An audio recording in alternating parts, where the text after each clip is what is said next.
தமிழ்நாட்டின் வளர்ச்சிப் பயணத்தில் ஒருவரையும் பின்தங்க விடமாட்டோம், வெல்வோம் ஒன்றாக. ஆம்னி பேருந்துகளில் கூடுதல் கட்டணம் வசூலித்தால் கடும் நடவடிக்கை எடுக்கப்படும் என்று போக்குவரத்து மற்றும் சாலை பாதுகாப்பு ஆணையரகம் தரப்பிலிருந்து எச்சரிக்கை விடுக்கப்பட்டிருக்கிறது. இது தொடர்பான முக்கிய செய்தியை நாம் பார்த்து வருகிறோம். பொங்கல் பண்டிகையை ஒட்டி சொந்த ஊர்களுக்கு செல்ல மக்கள் பேருந்து நிலையங்களில் குவிந்து வரக்கூடிய நிலையில் ஆம்னி பேருந்துகளில் கூடுதல் கட்டணம் வசூலிக்கப்படுகிறது என்ற ஒரு குற்றச்சாட்டு ஒவ்வொரு விடுமுறை தினத்தின் போதும் வந்து கொண்டுதான் இருக்கிறது. இந்த முறையும் அந்த குற்றச்சாட்டுகள் வரத்தான் செய்கின்றன. எனவே ஆம்னி பேருந்துகளில் கூடுதல் கட்டணம் வசூலிக்க கூடாது, மீறினால் நடவடிக்கை எடுக்கப்படும் என்று போக்குவரத்து மற்றும் சாலை பாதுகாப்பு ஆணையரகம் தரப்பிலிருந்து எச்சரிக்கை விடுக்கப்பட்டிருக்கிறது.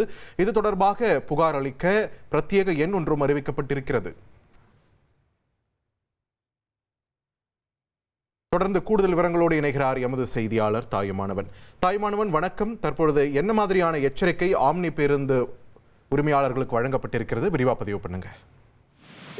தொடர் விடுமுறை மற்றும் பொங்கல் பண்டிகையை முன்னிட்டு ஏராளமான பொதுமக்கள் சொந்த ஊர் செல்ல திட்டமிட்டிருக்கக்கூடிய சூழல்ல ஆம்னி பேருந்துகள்ல வழக்கத்தை காட்டிலும் பன்மடங்கு கட்டணம் என்பது கூடுதலாக வசூல் செய்யக்கூடிய ஒரு சூழல்ல அதனை தடுக்கக்கூடிய வகையில் வட்டார போக்குவரத்து அலுவலர்கள், மோட்டார் வாகன ஆய்வாளர்கள் மற்றும் போக்குவரத்து சோதனை சாவடி ஆய்வாளர்கள் ஆகியோர் கொண்ட சிறப்பு குழு என்பது அமைக்கப்பட்டு அதிகப்படியான கட்டணம் வசூல் செய்யக்கூடிய அனுமதிக்கு புறம்பாக இயங்கக்கூடிய ஆம்னி பேருந்துகளை தீவிரமாக சோதனை செய்து அபராதம் விதித்து வாகனங்களை சிறைப்பிடித்து வரி வசூல் செய்ய நடவடிக்கை என்பது எடுக்கப்பட்டிருப்பதாக போக்குவரத்து மற்றும் சாலை பாதுகாப்பு ஆணையரம் தரப்புல அறிவிப்பு என்பது வெளியிடப்பட்டிருக்கிறது. மேலும் பொதுமக்கள் அதிக அளவுல தங்கள் சொந்த ஊருக்கு பயணம் மேற்கொள்ள திட்டமிட்டிருப்பதால ஆம்னி பேருந்துகள்ல அதிக கட்டணம் வசூலிப்பதாக புகார் வருவதை தொடர்ந்து உரிய நடவடிக்கை மேற்கொள்ள பொதுமக்கள் கீழ்காணும் எண்கள் மூலமாக தொலைபேசி வாயிலாகவோ, வாட்ஸ்அப் வாயிலாகவோ அல்லது குறுஞ்செய்தி வாயிலாகவோ புகார் தெரிவிக்கக்கூடிய பட்சத்துல உடனடியாக நடவடிக்கை எடுக்க உத்தரவு என்பது வழங்கப்பட்டிருக்கிறது. அப்படியான பட்சத்துல 13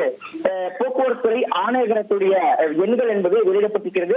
உதாரணமாக சென்னை எடுத்துக்கொண்டால் 1800425615 எனவும், அதேபோல் சென்னையில போக்குவரத்து துறை ஆணையகம் வடக்கை பொறுத்தமட்டில் 9944253440 என மொத்தமாக 13 எண்கள் என்பது அறிவிக்கப்பட்டிருக்கிறது. சம்பந்தப்பட்ட மண்டல போக்குவரத்து ஆணையகத்தின் தரப்புல உரிய நடவடிக்கை எடுக்குமாறும் வழிகாட்டுதல் என்பது போக்குவரத்துறை ஆணையர் தரப்பால் வழங்கப்பட்டிருக்கிறது. நன்றி தாய்மானவன், உங்களுடைய விரிவான தகவல்களுக்கு.